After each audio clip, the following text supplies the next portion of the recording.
In a crumbling apartment block on Chicago's South Side, Ruthie Mae McCoy made a terrified call to police, claiming someone was coming through her bathroom mirror.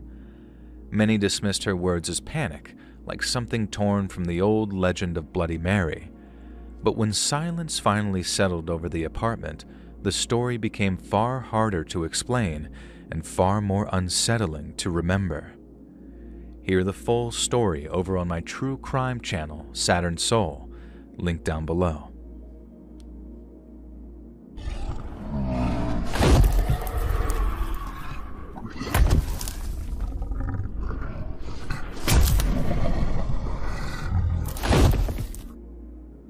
Growing up, I used to think all fathers were just quiet, scary, and uninterested in their children.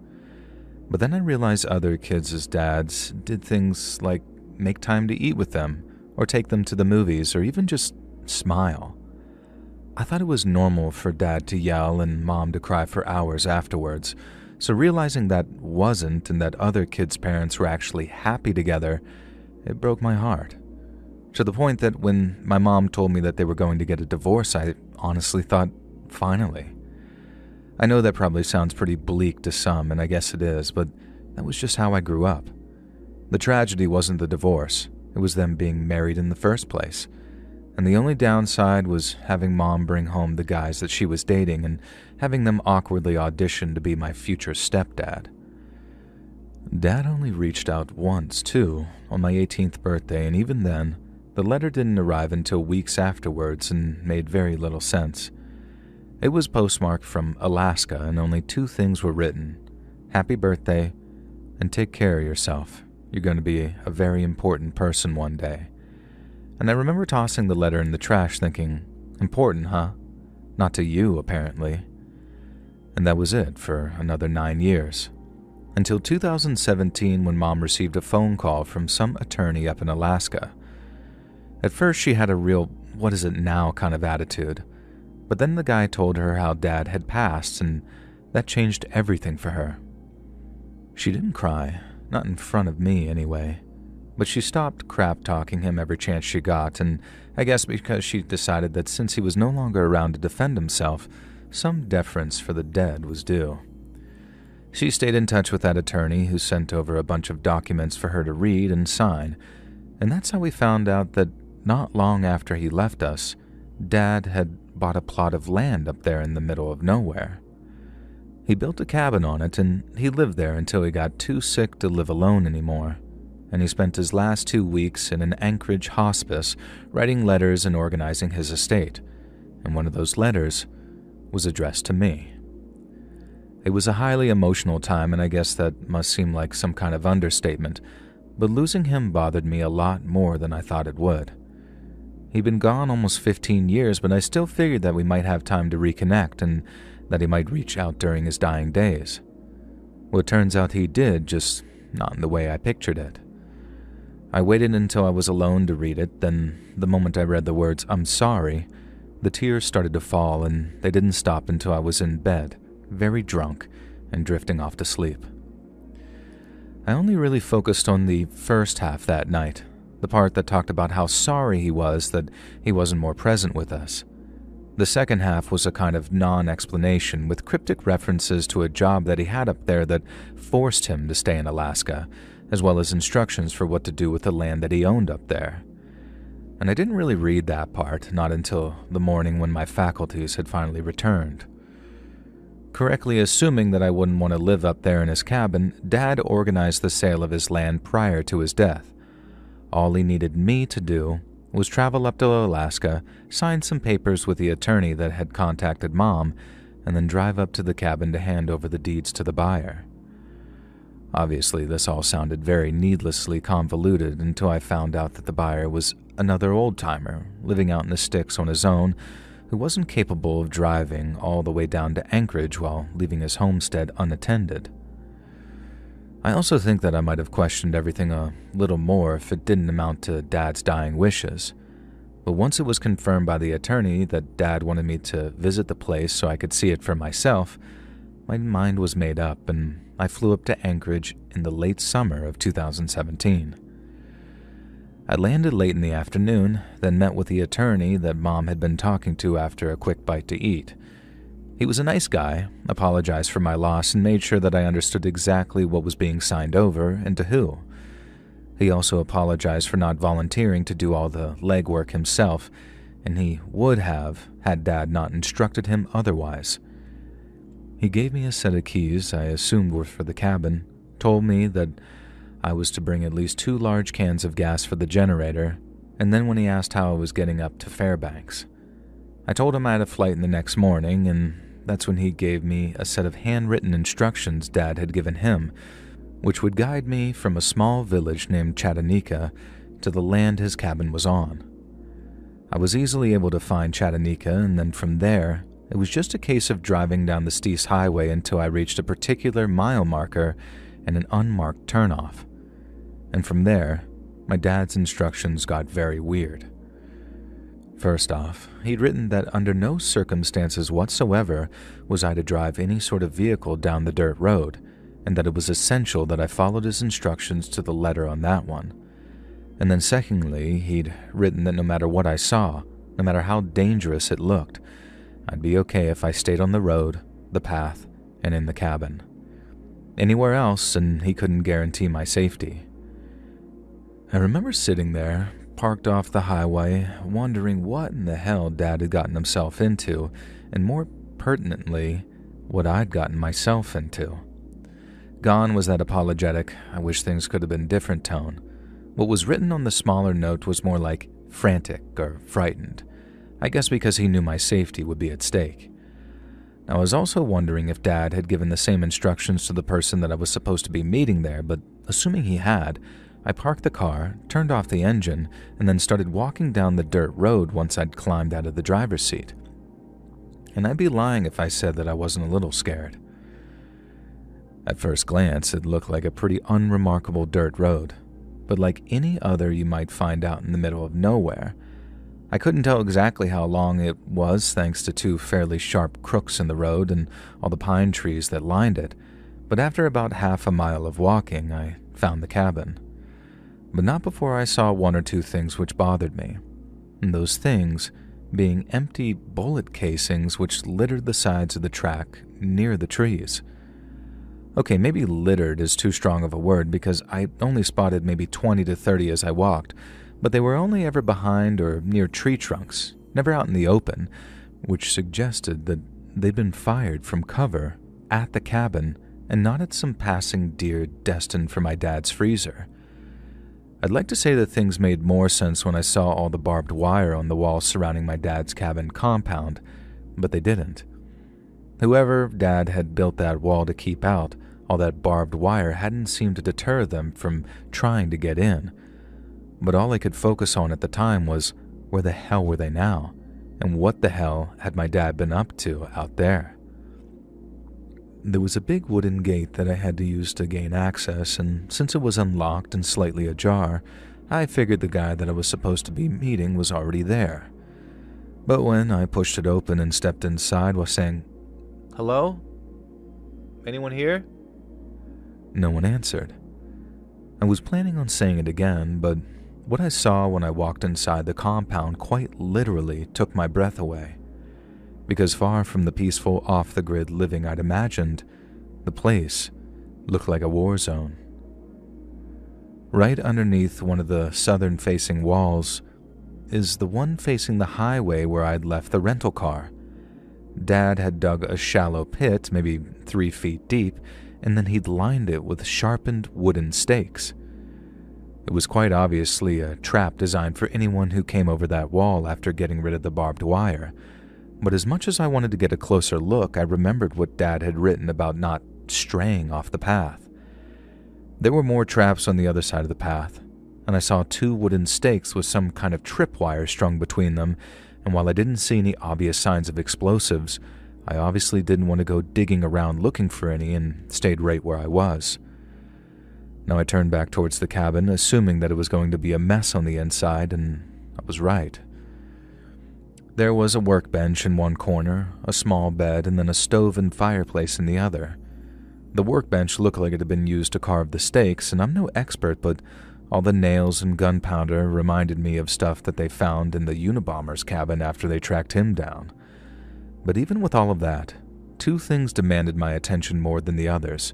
The first was the hatch in the center of the floor, one that had been chained shut and padlocked twice, and the second were the big white letters that had been painted on the walls.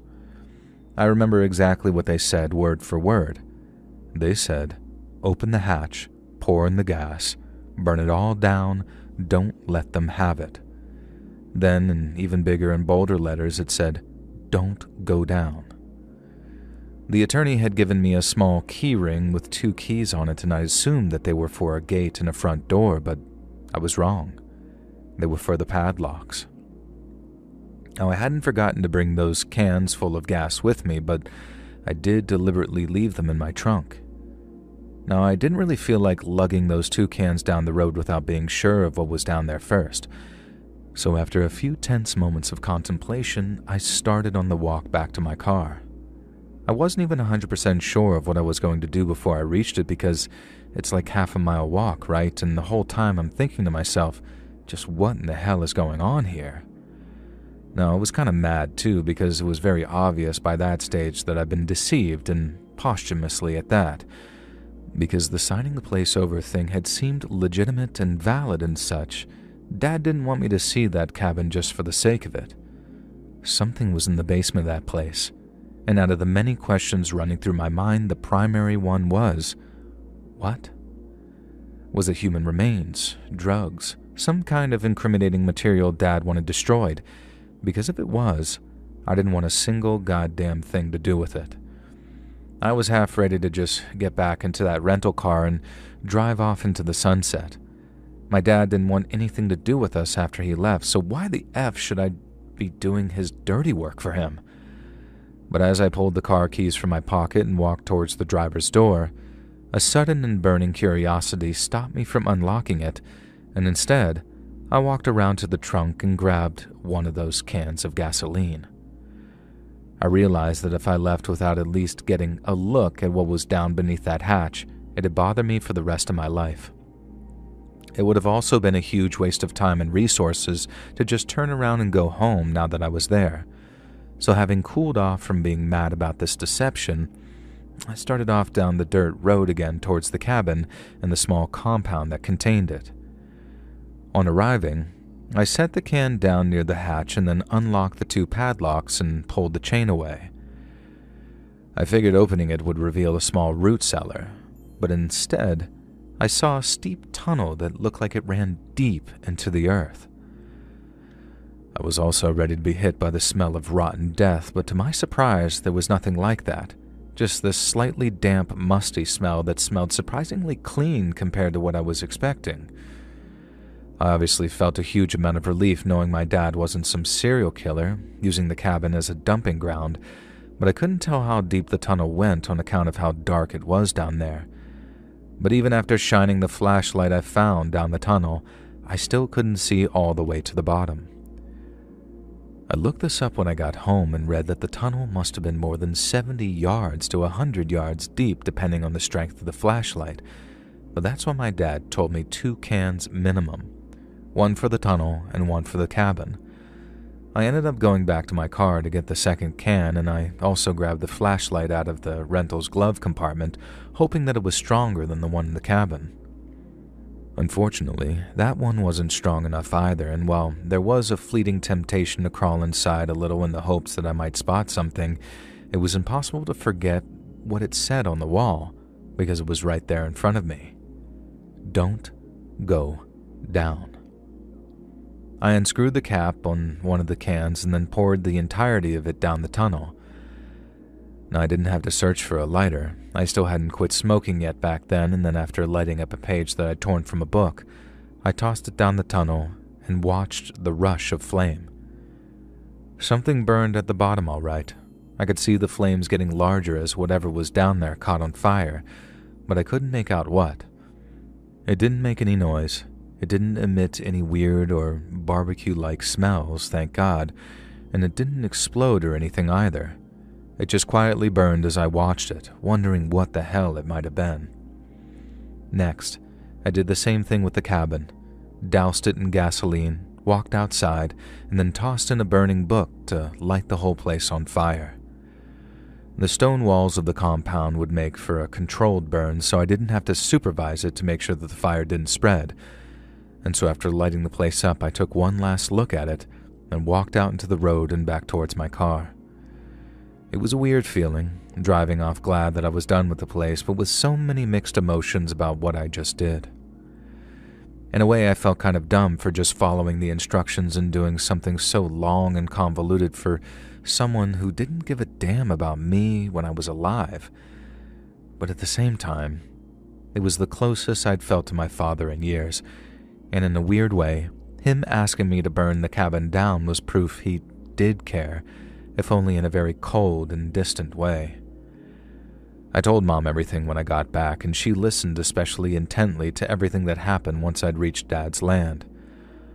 Mom got back in touch with the attorney and pretty much begged him to tell us anything he could about Dad that he hadn't already. But he was just an attorney, and one who'd only met my dad about a week before he died, and one who only knew what was in his will and really nothing more.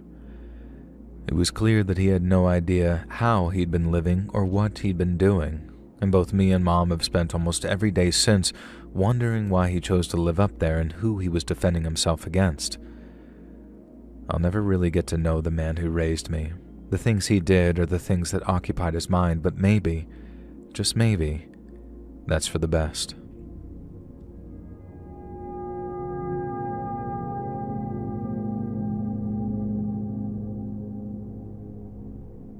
I've been a search and rescue officer for almost 20 years now, and of all the rescue operations I've ever been a part of, which must be coming up on close to 100 now, this is the one that stayed with me the most.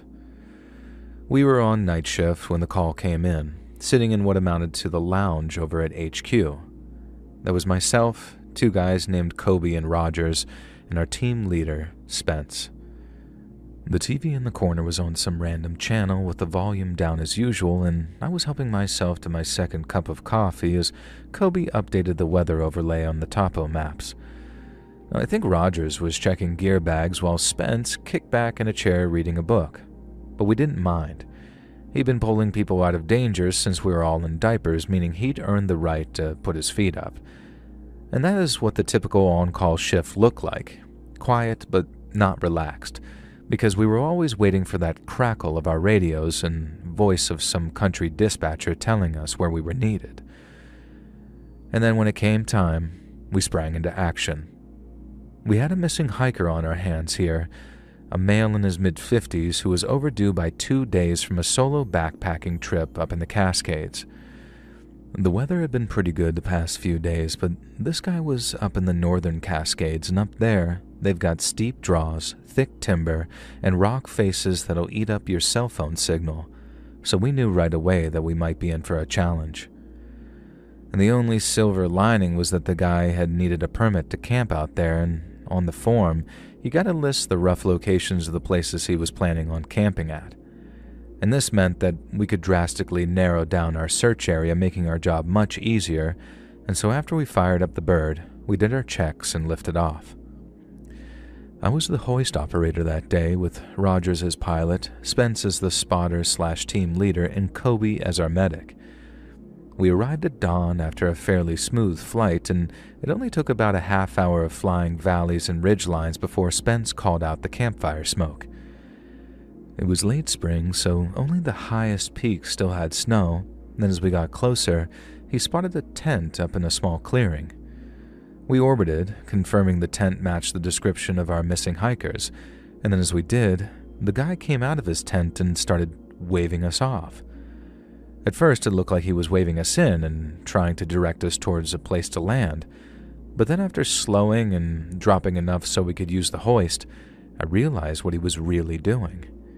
He was throwing his arms away from himself with open palms, and unlike almost everyone else we rescued from certain doom, he did not look happy to see us.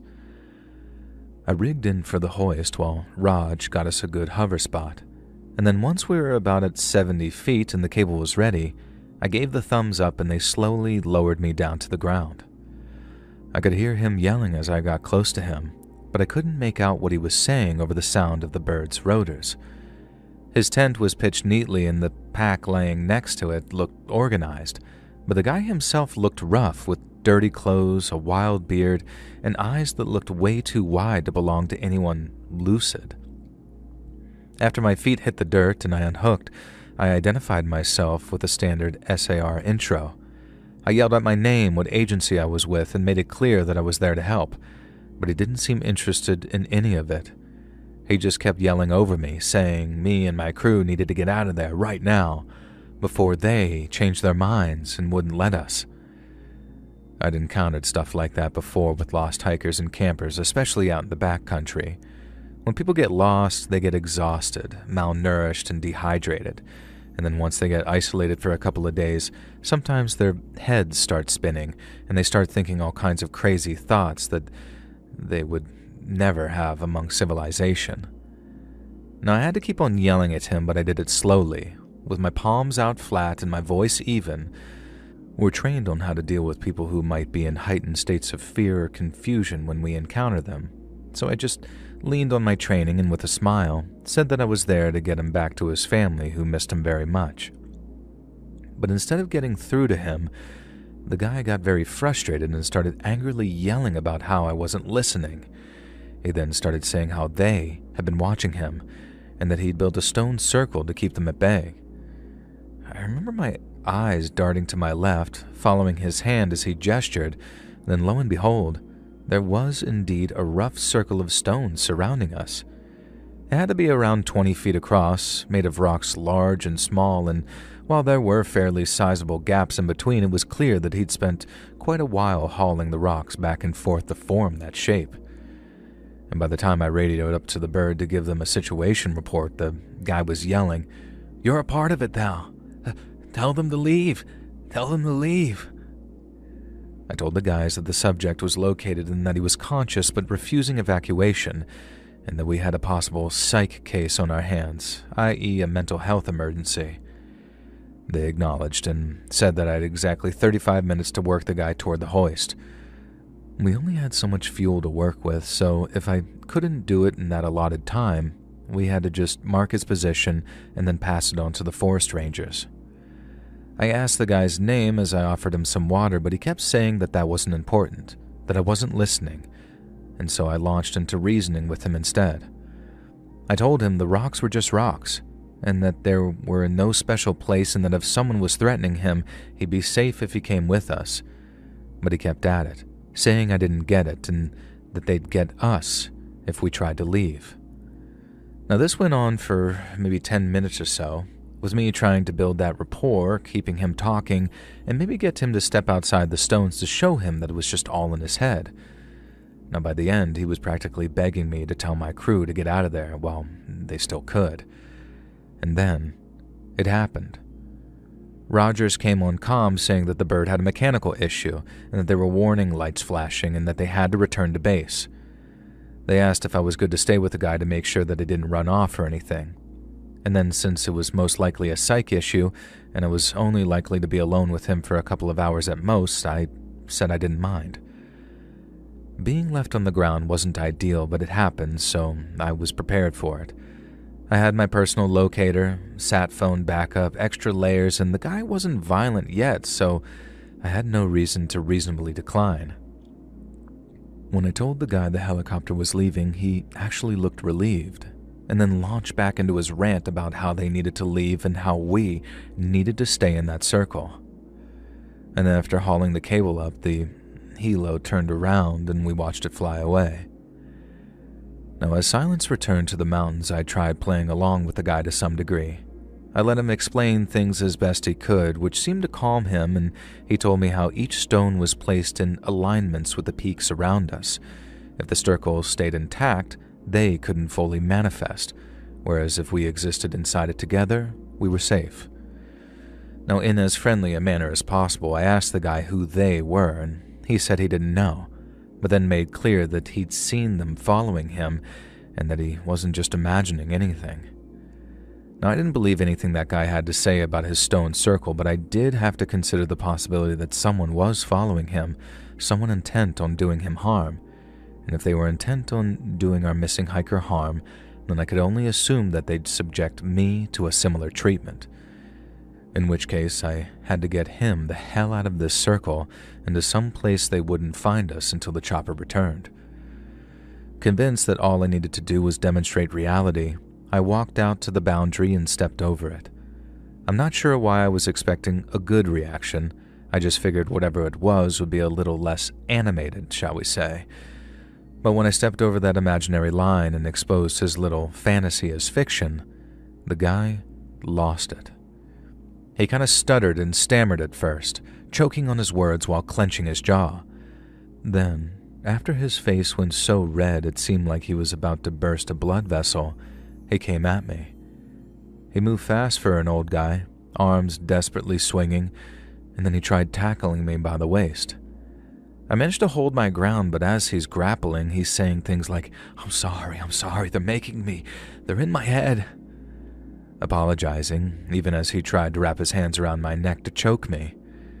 Now, I'm not a small guy, and I'm trained to deal with that kind of stuff too, so all I had to do was get some leverage, get him on the ground, and then put him in a hold.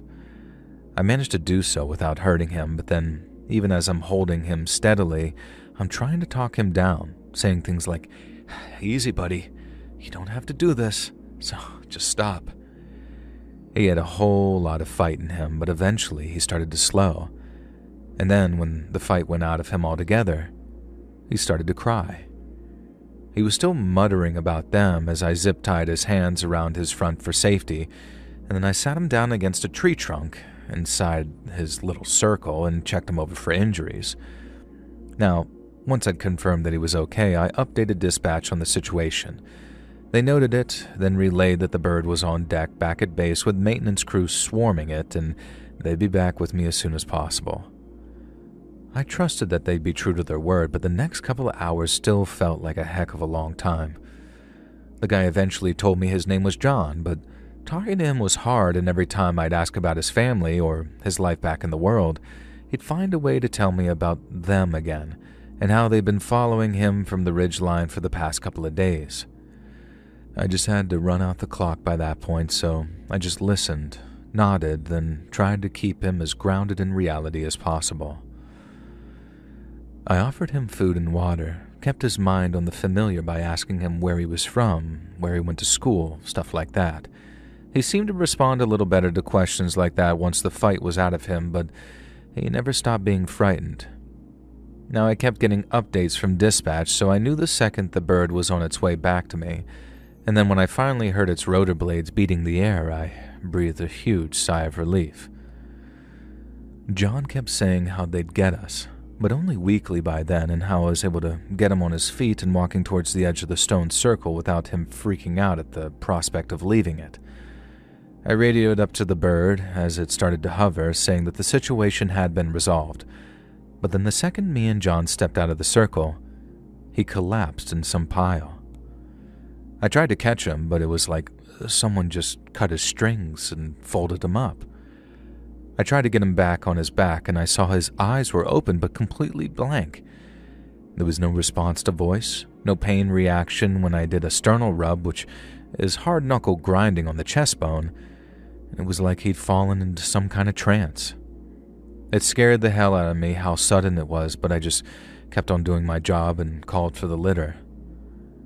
Kobe lowered it, having taken over hoist duties until I got back on board, and then after I carefully packaged John into that litter, with the straps tight, an oxygen mask on, the cervical collar just in case, they winched him up and then me in turn. John, which turned out not to be his real name, stayed out for the whole flight. The medics met us at the landing zone, took him into the hospital after we unloaded him, and then that was the last we saw of him. But not the last we heard of him.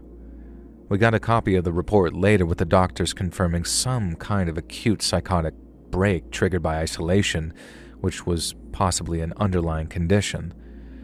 There were no drugs in his system, no head injury that we could find, and in fact, his physical health was pretty good considering that he'd been out there for a few days having already run out of food and water. Now, he recovered after a couple of days in the hospital, but apparently it had no memory of attacking me or any kind of stuff about the stone circle. Apparently his family said that he'd been stressed for weeks before the trip and was talking about feeling watched. And so, from our perspective, it was case closed, really, for what was a pretty standard SNR incident file. We debriefed back at the station, talked about psych evals for extended missions, and discussed having some better comms when leaving a rescuer on the ground. But the thing that bothers me still was how real it all seemed to him. It's something about the way he apologized while his hands were grasping for my neck, like something else was driving. And then the way he collapsed the instant he left those stones. I've pulled plenty of people out of danger, people who were hypothermic, injured, or dangerously dehydrated, but no one ever acted like he did. We got him home safe, which from our perspective is a job well done, but it's one that haunts me far more than I like to admit.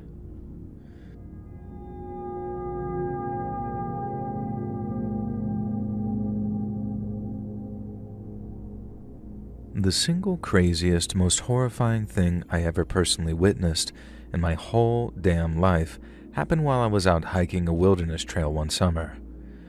Now, I was out in the Adirondacks, just me and my pack, putting down miles and burning off stress. It had been a beautiful morning, too, bright blue sky, not a cloud in sight, and so quiet up there that you could hear a rat pissing on cotton, as they say. Now, I've been hiking since first light, and I just hit a big open meadow ringed by thick forest and a rocky ridge on the far side, when from behind me, I heard a low hum. I turned around, shaded my eyes, and looked up, and then sure enough, I spotted a little single-engine plane coming over the trees. You don't get a lot of air traffic in places like that, so I thought that it was pretty cool to sightsee a little single-engine flying low up there in the mountains. I smiled to myself, stopped to watch it pass, and even waved like an idiot, even though I was pretty sure that the pilot wouldn't be able to see me. Now, even though I could hear that low hum getting louder and louder, it was still kind of peaceful watching that thing soar through the big blue sky. But then, the noise from the engine suddenly changed. It went from a smooth drone to sort of a rough, coughing sputter, and then the plane started wobbling in the air. One wing dipped a little before the pilot straightened her out, and then as the engine started actually cutting in and out, my stomach started to drop.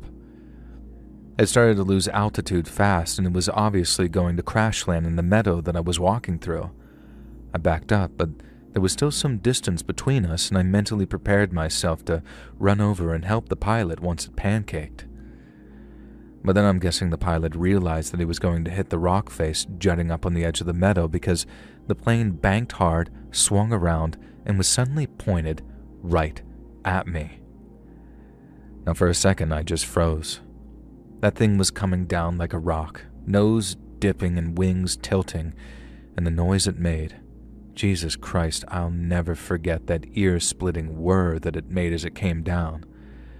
I turned and ran, my pack bouncing on my back as my legs pumped, and the whole time the noise got louder and louder and louder.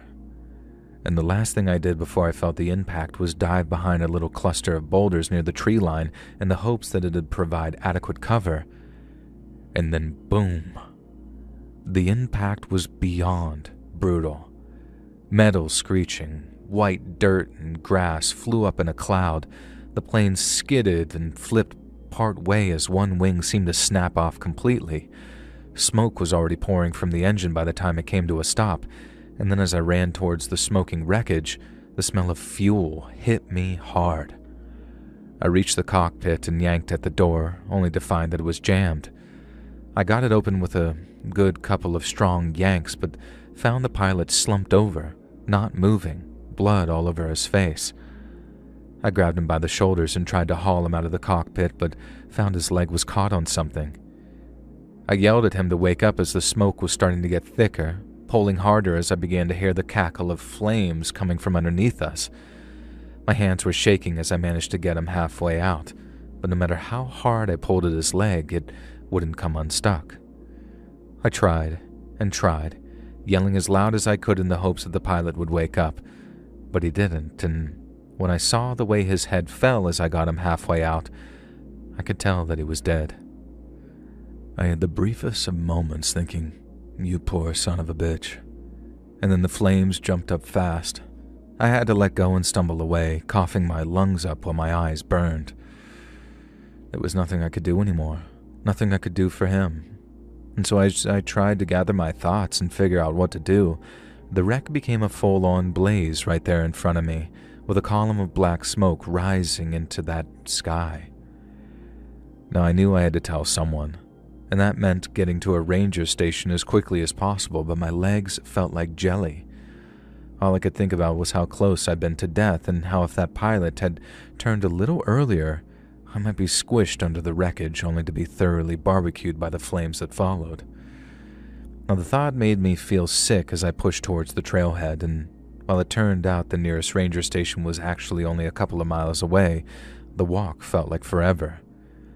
I kept looking back over my shoulder at the smoke plume because at that time of year, with all the vegetation starting to dry out, one plane crash could light up the whole freaking forest. I remember bursting through the door of the station and telling an older-looking ranger that there had been a plane crash. I knew almost exactly where it had crashed, so I was able to point out the area on their map, and the ranger then got on his radio and contacted the local fire crews so they could get up there and douse the flames before they spread. I sat on the porch afterwards drinking a bottle of water that the ranger gave me and still shaking a little from the adrenaline. The ranger, a guy named Mike, came out and clapped me on the shoulder telling me I did good. We traded numbers before I departed, and then a couple of days later, Mike gave me a call with an update. I asked him to keep me informed of anything he learned, especially regarding who that pilot was. Well, it turned out he was only a couple of years older than me, and he crashed during his first solo flight after gaining his pilot license. And this hit me harder than I expected. I kept thinking about that guy up there probably grinning ear to ear when he took off that morning feeling free as a bird. And then it all went wrong. One faulty engine and it was over, and I almost died with him. The next morning, as in the morning after the crash, not when Mike called me, my mind wouldn't stop replaying the sound of the engine dying, and every time I heard the car engine or saw or heard a plane flying overhead, I pictured the way the single engine turned in the air and came straight at me. I went back out hiking a few weeks later on the same trails in the same meadow. The wreck was gone by then, just a scorched patch in the grass and some twisted metal that hadn't hauled out yet. Now, I remember just standing there for a while listening to the quiet and saying a silent prayer for that poor guy who died. That morning changed how I looked at the sky.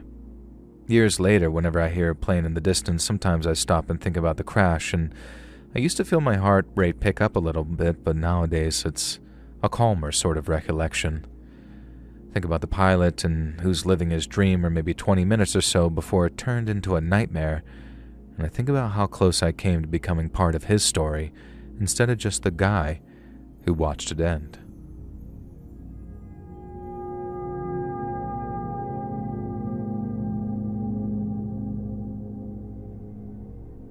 I was in the wilderness hiking for the longest time, and this is the thing that made me completely quit.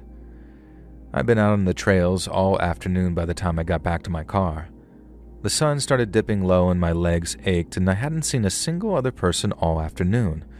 But I liked the solitude, and how it allowed me to decompress in a way regular exercise couldn't quite touch. I approached my old blue Subaru Outback, already dreaming of the hot shower that I was going to take as I fished around for my keys. And that's when I saw it. A folded piece of paper tucked tight under my windshield wiper. At first, I figured it was just one of those trail notes. You know, like another hiker warning me about a washed-out section or something. And so I pulled it free, unfolded it right there by the car, and started reading. Now, the handwriting was neat, like someone had taken their time with it, but I think I only got a couple of sentences in before I felt my breath catch in my throat. And the line that made me tense up read something like, "I followed you down a stretch of trail earlier. You didn't see me, but I saw you." And to prove it wasn't just some prank, the person who wrote the note started describing what I was wearing. how I had a red pack, gray hiking pants, and a green long sleeve. He then mentioned watching me stop at a little overlook around noon and how I'd use my jet boil to make a cup of coffee using a small pack of creamer. Now, this is all super accurate, and I felt this chill run through me as I realized that it wasn't some kind of joke. I should have stopped reading right there, and I remember literally telling myself to stop, but I couldn't. I legitimately could not drag my eyes away from that page, and so I just kept on skimming it. The note's author went on to explain how easy it would have been to close the gap between us, how the trail was deserted enough for him to be able to come up behind me real quick, knock me down before I knew what was happening.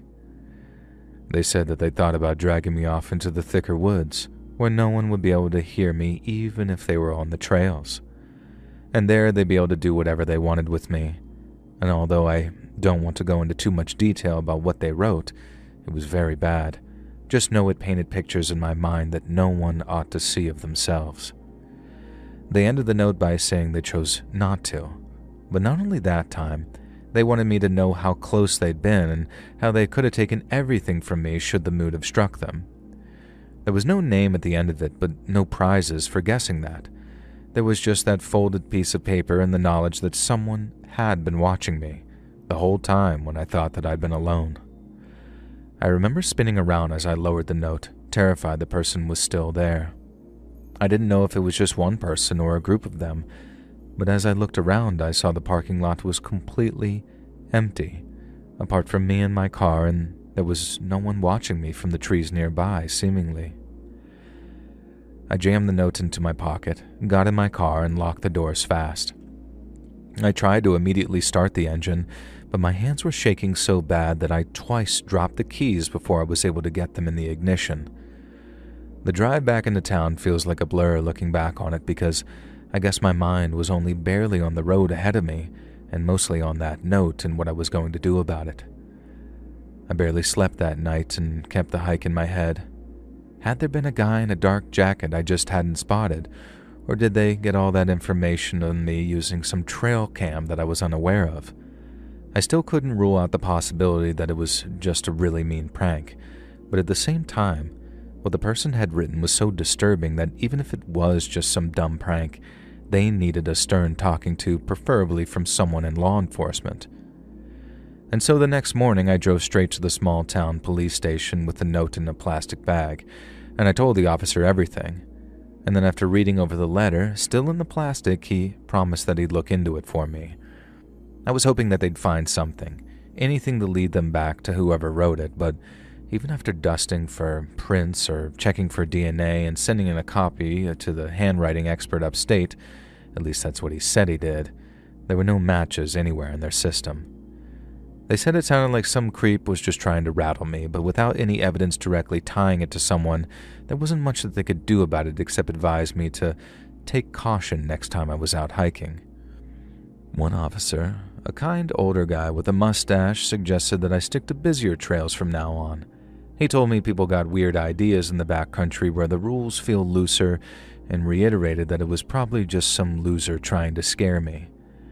But his words didn't comfort me, not in the way that he intended anyway, because no matter how well-meaning he was, he couldn't promise the guy wouldn't try again, and he couldn't say for sure that it was just a one-time note. Now, the next time I went hiking, which turned out to be my final time ever, I carried a knife and a gun with me and downloaded an app that shared my location with friends and family. Now, I carried pepper spray as well, and on the advice of that friendly cop, only stuck to busier trails and more commercial parks and green spaces, but none of it erased that feeling that I just wasn't safe out there. I just kept thinking about the casual way they described dragging me away. It wasn't just the violence they hinted at, it was the power they asserted over me, reminded me that no matter how strong or prepared I felt, someone could simply decide that I was prey, and that was that. When I got home, I canceled a multi-day backpacking trip that I'd planned for that summer. It hurt to do it, but there was no getting around that note and that it had taken something from me, something precious, and that thing being the peace that I used to find out there on the trails, and it was never coming back.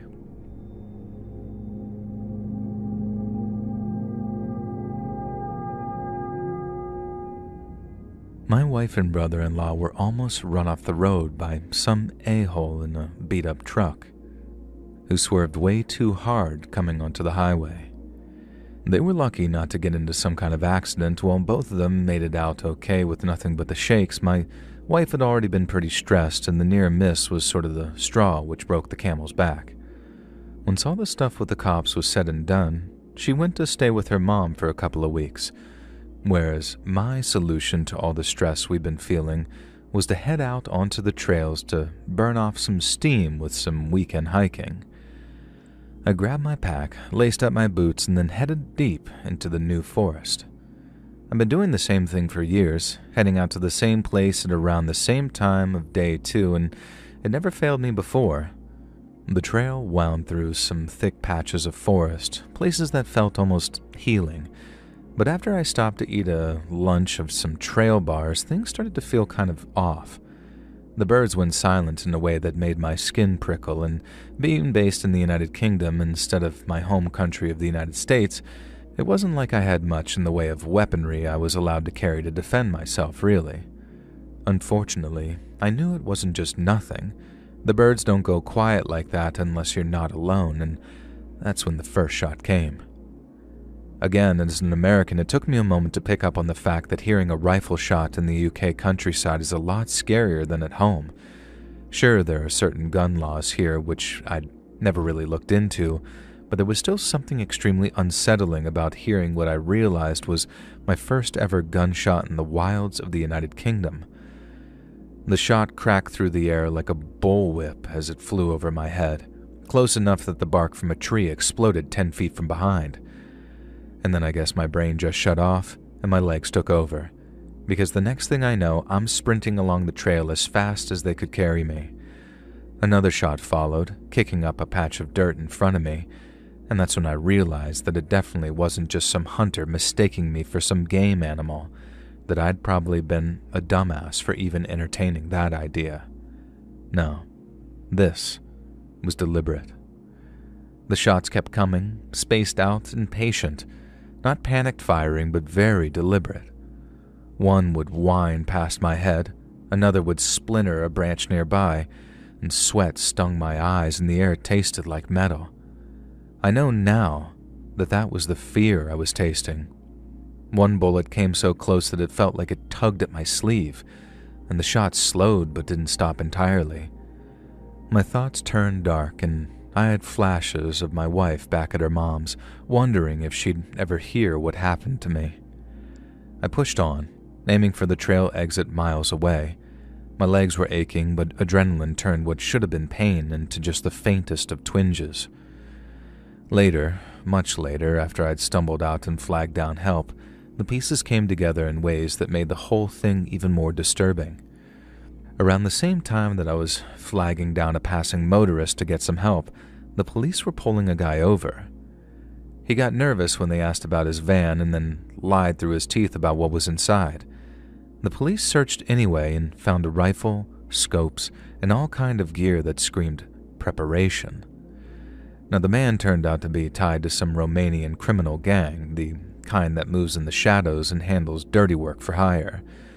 The man himself was wanted in France and the Netherlands for contract jobs and was only here because he'd smuggled himself into the country illegally. Down at the station, when the police sat me down and laid it out for me, my blood ran cold. Obviously, attempted murder by firearm is a little less common here and taken fairly seriously. They explained the Romanian fella might not be working alone and that another attempt could be coming very soon. They also told me that the traffic accident my wife narrowly avoided was no accident, and that it constituted the gang's first attempt to bump me off. Someone had put a price on my head, a big one too, so the likelihood of the problem just going away was very slim. The police wanted to know what I did for a living, if I had a large life insurance policy, or if my death might result in some amount of inheritance money going to someone else in the family, but none of it applied. I didn't come from a rich family, I didn't have any life insurance policies, and as far as my profession went, I've been a physics researcher at the University of Bristol for the better part of 5 years, after realizing the Ivy League life wasn't for me. Now, I couldn't think of a single logical reason why someone might want me dead, and neither could the police. We didn't waste time arguing or trying to reason the whole thing out. We just packed what we could and disappeared into hiding, moving between safe spots before we found ourselves somewhere permanent and very far away, too. Now, I do all my work remotely. I don't make any public appearances, and I don't go anywhere outdoors at night, even if it's well lit. The police still don't know who put a bounty on my head or why, but they've only got so much to work with.